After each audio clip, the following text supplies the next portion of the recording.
Good morning students. इस session में हम आपका एक नया चैप्टर स्टार्ट करने वाले हैं जिसका नाम है, आपका चैप्टर 11 है द दिल्ली सल्तनत। इसमें हम देखेंगे कि मेडिवल हिस्ट्री कैसे स्टार्ट होती है। मेडिवल हिस्ट्री क्या होती है, हम सभी को पता है। हमारे जो हिस्ट्री है उसके हम बेटर स्टडी कर सके, बेटर पढ़ सके, इसीलिए उसको 3 भागों में डिवाइड कर दिया गया है। एंशिएंट पीरियड, मेडिवल पीरियड और मॉडर्न पीरियड। एंशिएंट पीरियड में हम वो बहुत पुराने जो हड़प्पन सिविलाइजेशन, शुरू में क्या अर्ली मैंस कैसे थे, हड़प्पन सिविलाइजेशन और अशोका वाला पीरियड, ये सब चीज़ों के बारे में पढ़ते हैं। फिर आता है हमारा मेडिवल पीरियड। मेडिवल पीरियड में जैसे मुगल्स का रूल हमारी कंट्री में कैसे स्टार्ट हुआ, दिल्ली सल्तनत, जैसे जो अरब्स और अफ़गानिस्तान और इराक इस जगह से जो भी ट्रेडर्स आए थे वो हमारी कंट्री में सिर्फ ट्रेड करने के लिए आए थे, लेकिन धीरे धीरे उन्होंने सोचा कि अपना एम्पायर खड़ा कर लेते हैं, अपना राज्य यहीं पर खड़ा कर लेते हैं। तो उन्होंने अपना एम्पायर खड़ा करना स्टार्ट कर दिया। तो जैसे ही उन्होंने अपना एम्पायर स्टार्ट किया, दिल्ली सल्तनत स्टार्ट हुई, उसी को ही मेडिवल पीरियड की स्टार्टिंग बोलते हैं। फिर है मॉडर्न पीरियड। मॉडर्न पीरियड में हम क्या पढ़ते हैं, जैसे ब्रिटिशर्स के बारे में पढ़ते हैं। अंग्रेज हमारी कंट्री में जैसे आए थे उसको मॉडर्न पीरियड बोलते हैं। वो भी ट्रेड करने के आए थे, तो सेम टू सेम हुआ था। लोग हमारे कंट्री में ट्रेड करने के लिए आए थे, लेकिन फिर उन्होंने अपना एम्पायर खड़ा कर दिया। इसीलिए जो हमारी हिस्ट्री को हम 3 पार्ट्स में डिवाइड कर दिया गया है, इन 3 पार्ट्स में हम पढ़ते हैं। तो मेडिवल पीरियड की स्टार्टिंग हम कर रहे हैं दिल्ली सल्तनत से। तो उससे पहले हम मेडिवल हिस्ट्री को स्टार्ट करें, दिल्ली सल्तनत को पढ़ना स्टार्ट करें, पहले हम देख लेते कि कौन रूल कर रहा था और किसको हरा के दिल्ली सल्तनत हुई। तो हमने हमारे 2nd और 3rd चैप्टर में ऐसा लिखा हुआ है कि जो हमारे इंडिया को साउथ एंड नॉर्थ किंगडम्स में बांट दिया गया था। साउथ की किंगडम्स अलग थी, नॉर्थ की किंगडम अलग थी। कहीं पर चौहान्स रूल कर रहे थे, कहीं पर यादव्स रूल कर रहे थे, ऐसा अलग अलग किंगडम, कहीं पर राजपूत्स थे। तो बैटल फिर क्या हुआ, दिल्ली कैसे प्राइम बनी, दिल्ली सल्तनत कैसे बना, तो पृथ्वीराज 3rd और मोहम्मद गोरी के बीच में लड़ाई हुई थी। फिर उसमें क्या हुआ था, मोहम्मद गोरी जो थे वो जीत गए थे और इसी वजह से वो वहाँ के सुल्तान बन गए। अब क्वेश्चन आता है, दिल्ली सल्तनत क्यों बनी, दिल्ली क्या इंपॉर्टेंस है कि कहीं और भी बना सकते थे वो सल्तनत, लेकिन दिल्ली सल्तनत ही क्यों बोलते हैं इसको, क्योंकि तो जो दिल्ली थी वो फर्स्ट कैपिटल कब बनी थी किंगडम्स की, जब तैमूर का राजपूत जो थे, तैमूर जो थे, तोमर्स जो थे, उनका राज्य था। उसके बाद तोमर्स को किसने हराया था, चौहान्स ने हराया था। उसके बाद उन्होंने दिल्ली को अपना कैपिटल बना दिया।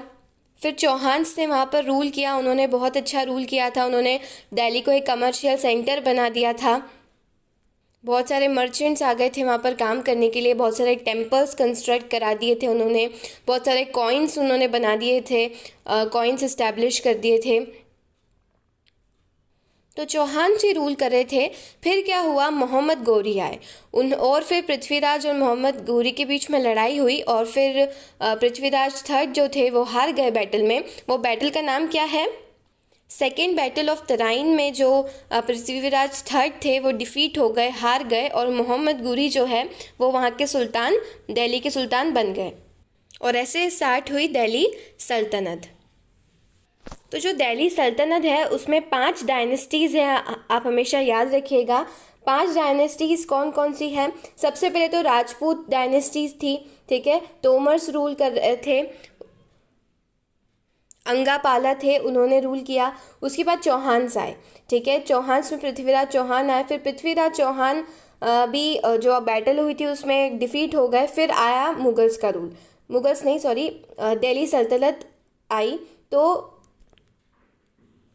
जो टर्किश रूलर थे उन्होंने हमारी कंट्री को रूल करना स्टार्ट किया। टर्किश रूलर में ये 4 रूलर्स थे।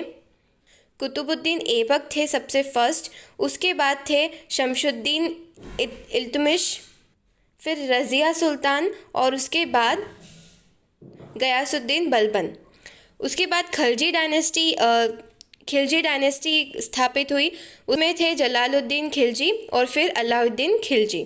फिर वो डिफीट हुए, तो फिर कौन सी डायनेस्टी स्टार्ट हुई, तुगलक डायनेस्टी स्टार्ट हुई, जिसमें सबसे पहले जो रूलर थे वो थे गयानुद्दीन तुगलक, फिर मोहम्मद तुगलक और फिर फ़ारूक शाह तुगलक। फिर आई सैयद डायनेस्टी। सैयद डायनेस्टी में क्या था, एक ही रूलर ने रूल किया जिसका नाम था किदर खान। फिर आया लोधी डायनेस्टी। लोधी डायनेस्टी में भी बहुत सारे रूलर्स थे, लेकिन मेन रूलर जो थे बहालुल लोधी थे। तो हमने देखा कि ये जो रूल था ये मतलब 1000 साल तक लगभग चला। तो 1000 साल में बहुत सारे जो रूलर्स थे उन्होंने रूल किया। किसी ने 1-2 साल के लिए किया, कि कोई बहुत समय तक के लिए चला। तो हम सभी के बारे में नहीं पढ़ रहे हैं, हम जो मेन रूलर्स थे जिन्होंने ज़्यादा समय के लिए रूल किया था उनके बारे में ही पढ़ रहे हैं। बीच में ऐसे बहुत सारे भी बने थे 1 साल के लिए या फिर उससे भी कम समय के लिए, तो उनके बारे में हम नहीं पढ़ रहे हैं। तो हमने जो 5 डायनेस्टी पढ़ी, इन 5 डायनेस्टी को मिला के जो दिल्ली सल्तनत है वो बनता है। We have already learn that Mohammad Ghori has establish his empire over the north of India. Mohammad Ghori जो थे उन्होंने नॉर्थ इंडिया में अपना जो पावर था, अपना जो एम्पायर था वो स्टार्ट कर दिया था। वो खुद कहाँ पर रहते थे, वो खुद तो सेंट्रल एशिया में रहते थे, लेकिन उन्होंने एक अपने स्लेव्स बना रखे थे। अपने एक चलन था कि वो स्लेव्स को ट्रेन करते थे और फिर उनको राजाओं को बेच देते थे, फिर वो स्लेव्स उनकी देखभाल करते थे। तो जो स्लेव्स थे उन्होंने स्लेव्स रख रखे थे अपने इंडियन टेरिटरीज़ को संभालने के लिए। In those days it was a trend in central Asia to buy young people, train them in warfare and sell them to sultans. They are known as the sultan slave. उन्हें sultan slaves बोलते थे, जिनको train किया जाता था कि कैसे लड़ना वगैरह है सब कुछ। यंग पीपल जो थे उन्हें ट्रेन किया जाता था, उन्हें फिर सुल्तान्स को बेच दिया जाता था, फिर सुल्तान उनके स्लेव्स वो माने जाते थे। उनमें से एक स्लेव था Qutubuddin Aibak was one such slave who was made the governor of the western territory of India। तो जो कुतुबुद्दीन ऐबक था उसी को ही, वो जो स्लेव था उसी को ही गवर्नर बनाया गया था north western territory of India में। क्योंकि जो मोहम्मद गौरी जो थे वो तो सेंट्रल एशिया में रहते थे, तो इंडियन टेरिटरीज़ को कौन संभालेगा, तो वो ये संभालते थे। तो जब मोहम्मद गौरी की डेथ हुई तो फिर जो ऐबक थे उन्होंने अपनी खुद की किंगडम इस्टेब्लिश कर दी और फिर उनको एक as a independent ruler establish कर दिया गया और फिर दिल्ली सल्तनत यहीं से ही स्टार्ट होती है। तो हम इसका देखेंगे, इसका नाम होता है स्लेव डायनेस्टी। तो इसका स्लेव डायनेस्टी नाम क्यों रखा गया, क्योंकि बेसिकली हमको पता है कि राजा का बेटा राजा बनता है और ऐसे फिर वो पूरी राज्य को संभालता है।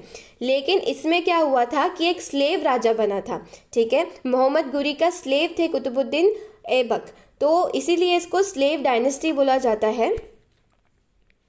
जो ये डायनेस्टी इन्होंने स्थापित करी थी स्लेव डायनेस्टी, इसको मुमलक डायनेस्टी भी बोला जाता है। As a representation of Mohammad Ghori, Qutbuddin Aibak conquered Hansi, Ajmer. उन्होंने बहुत सारी जगहों को कॉन्क्योर किया, उनकी टेरिटरी को और अपने बढ़ाया। ये जो थे वो बहुत अच्छे बिल्डर थे, उन्होंने बहुत सारी चीज़ें भी बनाई थी, जैसे कुतुब मीनार जो बनाया था वो इन्होंने ही बनाया था। इस्लाम की बहुत सारी मस्जिद इन्होंने बनाई थी। He was also known as Lakh Bakhsh. तो जब इनकी डेथ हो गई तो इनके जो बेटा था आरम शाह, उनको थ्रोन दिया गया, उनको राजा बना दिया गया। लेकिन but as he was incapable and insufficient, the people of Delhi with the advice of a main qazi appointed Qadmuddin son in law Iltutmish as a next sultan. तो क्या हुआ, उनके जो बेटे थे कुतुबुद्दीन के जो बेटे थे आरम शाह, वो बहुत इनकेपेबल थे, वो अच्छे रूलर नहीं थे। तो दिल्ली में जो काजी थे, काजी और सबने सोचा कि ये तो इनकेपेबल रूलर है, ये तो ठीक से रूल नहीं कर पाएंगे। तो उनके जो सन इन लॉ थे, मतलब उनकी जो बेटी के जो पति थे उनके सन इन लॉ थे कुतुबुद्दीन के, तो उनको रूलर बना दिया गया जिनका नाम था इल्तुतमिश। और जो आरम शाह थे उनको एग्जीक्यूट कर दिया गया, उन्हें मार दिया गया और इल्तुतमिश को सुल्तान घोषित कर दिया। तो ऐसे कुतुबुद्दीन ऐबक के बाद शमशुद्दीन इल्तुतमिश बने अगले रूलर। उनके बेटे नहीं थे, ये उनके सन इन लॉ थे, उनके दामाद जो बोलते हैं उनकी बेटी के पति थे। तो इल्तुतमिश जो थे उनको रियल फाउंडर बोला गया टर्किश किंगडम का। इन्होंने बहुत ज़्यादा इंटरनल और एक्सटर्नल रिवोल्ट को अपने आप से बचाया। मुगल्स जो थे, मुगल्स कौन थे, मुगल्स जो थे वो चाइना से अटैक कर रहे थे, तो उनसे भी अपनी किंगडम को इन्होंने प्रोटेक्ट किया था। इल्तुतमिश ने एक सिल्वर कॉइन इंट्रोड्यूस किया था जिसका नाम था टंका, नाम दिया गया था उसे। इन 1229 AD, Iltutmish won the sympathies of Muslims by getting his claim to the throne approved by the Khalifa of Baghdad. He recognized the nobility and slave into a select group of 40 or Chalisa which become the pillars of power for the kingdom. ये बहुत important point है। इल्तुतमिश ने क्या किया था कि एक kingdom को अच्छे से चलाने के लिए एक 40 और 40 लोगों की एक ऐसी टीम बनाई थी जो अच्छे किंगडम्स को अच्छे से चला सकें। तो ये 40 लोगों की टीम थी, वो आगे तक भी चलती रही, तो इनको 40 40 या फिर 40 आर्मी भी बोला गया। ये किंगडम्स अच्छे से चल रही है या नहीं ये देखते थे, और जो दूर दूर के इनके जो वो कैपिटल्स हुआ करती थी, और जैसे राज्य तो एक होता है लेकिन कहीं कहीं पर छोटा छोटा इन्हें सूबेदार बनाने पड़ते थे ताकि हर जगह ये अच्छे से रूल कर सके। तो ऐसे 40 लोगों की इन्होंने एक ऐसी किंगडम प्रिपेयर करी थी, एक पिलर्स प्रिपेयर किया था जो कि एक तरीके से स्लेव थे और किंगडम अच्छे से चल सके वो इंश्योर करते थे। उसके बाद कौन आई? रज़िया सुल्तान। रज़िया सुल्तान जो थी वो पहली ऐसी विमेन थी जो सुल्तान के लिए उन्हें इलेक्ट किया गया था, उन्हें नॉमिनेट किया गया था। तो इल्तुतमिश के द्वारा अपनी बेटी को सुल्तान के लिए उन्होंने सुल्तान बनाया, जबकि उनके बहुत सारे सन थे, बहुत सारे बेटे थे, लेकिन उन्हें उनके कोई भी बेटे ऐसा नहीं था उनको केपेबल लगे। इसी वजह से उन्होंने ऐसा रिवोल्यूशनरी कदम उठाया और अपनी बेटी को नॉमिनेट किया राजा बनने के लिए, सुल्तान बनने के लिए। रज़िया जो थी वो लड़कों की तरह ड्रेस करती थी, dress up like man, use to attend the courts and led the army in wars. वो कोर्ट्स को भी अटेंड करती थी, साथ में वॉर्स जो होते थे, लड़ाई जो होती थी, तो वॉर्स को भी वो आर्मी को भी रिप्रेजेंट करती थी, लीड करती थी। ये बहुत ज़्यादा नोबल ट्रेंड था जो इल्तुतमिश के द्वारा स्थापित किया गया कि उन्होंने सबसे पहले अपनी बेटी को थ्रोन के लिए काबिल समझा अपने बेटों के अलावा। तो इल्तुतमिश ने रज़िया सुल्तान को सुल्तान बनाया, लेकिन जो टर्किश नोबल्स थे, ठीक है, जो 40 आर्मी इन्होंने बनाई थी इल्तुतमिश ने, और जो 40 लोगों की जो टीम बनाई थी, तो उन लोगों को रज़िया सुल्तान अच्छी नहीं लगी। उन्हें यह आइडिया अच्छा नहीं लगा कि वो विमेन उन्हें रूल करेगी। पहले बहुत ज़्यादा मेल डोमिनेटेड सोसाइटी हुआ करती थी। पहले मेल्स को ऐसा माना जाता था कि मेल्स और फीमेल में बहुत ज़्यादा अंतर है, मेल्स जो है वो बड़े हैं और मोर पावरफुल है, और फीमेल को थोड़ा नीचे समझा जाता था। मेल डोमिनेटेड सोसाइटी थी, तो उस सोसाइटी में रज़िया का सुल्तान होना बहुत सारे लोगों को अच्छा नहीं लगा, टर्किश नोबल्स को अच्छा नहीं लगा, और उन्होंने बहुत सारे षड्यंत्र रचना स्टार्ट करे ताकि वो रज़िया को हटा सके। तो रज़िया को हटाने के लिए सबसे इम्पॉर्टेंट जो रिवॉल्ट करी गई वो भटिंडा के गवर्नर ने करी गई, जिसका नाम है Altunia. To surprise this revolt Razia attacked Lahore. तो रज़िया ने भी अटैक किया लाहौर को। In the ensuing battle her commander in chief Yakut was killed and Razia was taken prisoner. और जो लाहौर में उन्होंने रिवॉल्ट करी थी, इसकी वजह से उनके जो कमांडर चीफ थे याकुत जो है वो मारे गए और रज़िया को प्रिजन में डाल दिया गया, उनको जेल में डाल दिया गया। Later Razia married to Altunia and both of them together attack Delhi, in which Razia was defeated and later killed. फिर क्या करा रज़िया ने, अल्तुनिया ने, जिसने भटिंडा का जो गवर्नर था, जिसने उनके ऊपर हमला किया था, उनसे ही शादी कर ली और फिर उन्होंने और बैटल लड़ी और जिसमें वो मारी गई। आफ्टर रज़िया के बाद बहुत सारे छोटे छोटे टाइम पीरियड के लिए बहुत सारे रूलर्स बने, जैसे बहरम शाह बने, Alauddin, Nusrat Mohammad become sultans, but they were all incompetent. उनके बाद ये 3 लोग सुल्तान बने, बहुत कम समय के लिए बने, 2-2 साल, 1-1 साल के लिए बने। और क्यों इतने कम समय के लिए क्यों बने? क्योंकि ये सब इनकम्पिटेंट थे। तो जो कुछ समय के लिए जो रूलर्स बने थे, बहरम शाह, अलाउद्दीन, नसरुद्दीन मोहम्मद, तो ये बहुत कम समय के लिए बने थे। तो जो 40 आर्मी जो बनाई थी इल्तुतमिश ने, जो 40 लोगों की जो टीम बनाई थी वो लोग बहुत ज़्यादा पावरफुल हो गए थे। तो this group appointed Nasiruddin Mohammad the grandson of Iltutmish as a sultan. तो इन लोगों ने क्या करा था, जो नसरुद्दीन मोहम्मद थे उनको सुल्तान घोषित कर दिया था, जो कि कौन थे, ग्रैंडसन थे, इल्तुतमिश जो थे उनके पोते थे। Mohammad appointed Balban as his wazir. Mohammad died childless and Balban appointed himself as a sultan of Delhi. उसके बाद क्या करा कि जो मोहम्मद थे, नसरुद्दीन मोहम्मद, उन्होंने बलबन को अपना एक वजीर माना, अपना एक इम्पोर्टेंट पर्सन घोषित कर दिया। और जब फिर मोहम्मद मर गए तब उनका कोई बेटा नहीं था, वो चाइल्डलेस मरे, तो फिर जो बलबन थे उन्होंने अपने आप को सुल्तान घोषित कर दिया। एक बार और थोड़ा कन्फ्यूजन क्रिएट हो रहा हो तो एक बार और एक्सप्लेन कर देती हूँ कि बहुत सारे कुछ समय के लिए बहुत सारे रूलर्स आए, लेकिन ये सब क्या थे, इनकम्पिटेंट थे। तो जो 40 इल्तुतमिश ने क्या करा था, एक 40 लोगों की टीम बनाई थी। तो उन टीमों में से ने डिसाइड करा कि जो इल्तुतमिश के जो पोते हैं नसरुद्दीन मोहम्मद, उनको रूलर घोषित कर देते हैं। तो उन्हें सुल्तान बना दिया गया। उन्होंने थोड़े दिन रूल किया और किसको, बलबन जो थे उन्हें अपना इम्पोर्टेंट वजीर घोषित कर दिया। लेकिन जो नसरुद्दीन मोहम्मद थे उनका कोई बेटा नहीं था, वो चाइल्डलेस थे, तो फिर वो ऐसे ही मर गए। तो फिर बलबन ने अपने आप को सुल्तान घोषित कर दिया। तो बलबन के बारे में एक इम्पॉर्टेंट चीज़ दे रखी है कि उन्होंने कम से कम 20 ईयर्स तक एक एज अ प्राइम मिनिस्टर उन्होंने करा था। जब मोहम्मद नसरुद्दीन जो थे रूल कर रहे थे, तब जब फिर वो मर गए तब 20 साल तक उन्होंने रूल किया एज अ सुल्तान।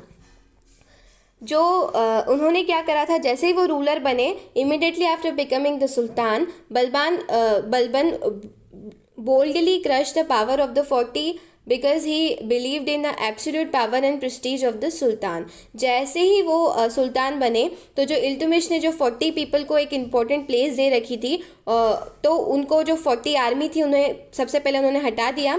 क्यों हटाया? क्योंकि वो चाहते थे कि जो सुल्तान है बस सुल्तान ही मेन रहे, सुल्तान ही रूल करे और कोई भी उन्हें बीच में परेशान ना करे। तो इस वजह से उन्होंने जो 40 आर्मी थी उन्हें हटा दिया। His theory of kingship was the king in a representative of God on earth and so everybody must obey him। वो ये सोचते थे कि किंग जो होते हैं वो गॉड होते हैं और किंग को सबको रिस्पेक्ट करना चाहिए, अपने आप को एज अ गॉड मानते थे। वो सोचते थे कि मैं किंग हूँ तो मैं गॉड हूँ और सबको मेरी रिस्पेक्ट करना चाहिए। Those who came to see him, be it nobles or common people, has to sajda in his presence, they has to kneel and touch the ground with their forehead in salutation to the sultan। जो भी कोई उनसे मिलने आता था, भले वो nobles का हो, भले ही वो कोई नॉर्मल पर्सन हो, सबको झुककर उन्हें ऐसे प्रणाम करना पड़ता था, मतलब सजदा करना पड़ता था, क्योंकि वो अपने आप को एज अ गॉड मानते थे कि वो किंग है तो मतलब वो गॉड है। Balban punishes the rebellion people mercilessly। Balban appointed a very stern policy which is generally known as the policy of blood and iron। जो बलबन थे वो बहुत क्रूअल राजा थे, उन्होंने एकदम मर्सीलेसली वाली पॉलिसी अपनाई थी जिसको ब्लड एंड आयरन पॉलिसी बोलते हैं। बलबन जो थे वो इम्पार्शियल जजमेंट में बिलीव करते थे, जो भी कोई बुरा करता था उनको पनिशमेंट देते थे, जो भी उनके स्लेव के साथ एकदम क्रूअल व्यवहार करता था वो उनको पनिशमेंट देते थे। ही ऑर्गेनाइज अ पावरफुल आर्मी। उन्होंने बहुत अच्छी पावरफुल आर्मी को स्थापित किया था। बहुत सारे ओल्ड फोर्ट्स उन्होंने बनाए थे, जो पुराने जो फोर्ट्स थे जो बेकार हो गए थे उन्हें भी अच्छा किया था। He clear the forest around Delhi. Delhi जो थी बहुत सारा फॉरेस्ट था दिल्ली में, तो उन्होंने सारे फॉरेस्ट को कटवा दिया था और एक सिक्योरिटी वॉल बना दी थी, एक बहुत बड़ी बड़ी वॉल्स क्रिएट कर दी थी ताकि कोई भी उन पे एकदम हमला नहीं करता है, एकदम चेक पोस्ट बना दिए थे। इस तरीके से उन्होंने अपने किंगडम को बचा कर रखा मुगल्स और अदर हैजार्ड से। तो यहाँ पर स्लेव डायनेस्टी ख़त्म होती है। इनके 5 रूलर्स के बारे में हमने देख लिया था। इसके बाद स्थापित होती है खिलजी डायनेस्टी। खिलजी डायनेस्टी में क्या होता है हम देखते हैं। स्लेव डायनेस्टी की एक बात यह है कि स्लेव डायनेस्टी को स्लेव डायनेस्टी क्यों कहा गया, क्योंकि यहाँ पर ऐसा नहीं हो रहा था कि राजा का बेटा राजा बन रहा था। यहाँ पर कोई भी मतलब स्वॉर्ड को जो जीत रहा था, जो सुल्तान के जो स्वॉर्ड को जो जीत रहा था, वही राजा बन रहा था। जैसे जो कुतुबुद्दीन ऐबक थे, वो एक तरीके से स्लेव थे, तो वो राजा बने। उसके बाद शमशुद्दीन इल्तुतमिश, जो कि उनके बेटे नहीं थे, उनके सन इन लॉ थे, वो सुल्तान बने। उसके बाद रज़िया सुल्तान बनी, जबकि वो तो लड़की थी। वो पहले तो माना जाता कि सन ही सुल्तान बनेगा, लेकिन फिर इल्तुतमिश ने अपनी बेटी को सुल्तान बनाया, फिर उन्हें हटा दिया गया। फिर नसरुद्दीन मोहम्मद बने, फिर नसरुद्दीन मोहम्मद के बाद बलबन बने सुल्तान। नसरुद्दीन मोहम्मद जो थे वो वैसे तो इल्तुतमिश के पोते थे, लेकिन उसके बाद बलबन जो बने, बलबन तो एक तरीके से प्राइम मिनिस्टर थे, वज़ीर थे नसरुद्दीन मोहम्मद के, लेकिन फिर वो वही सुल्तान बन गए क्योंकि नसरुद्दीन मोहम्मद के कोई बेटा या फिर वो चाइल्डलेस थे, इसीलिए। तो इस सेशन के लिए इतना ही। अगले सेशन में हम खिलजी डायनेस्टी क्या हुई, कैसे स्थापित हुई, वो सब हम देखेंगे। Thank you and have a nice day.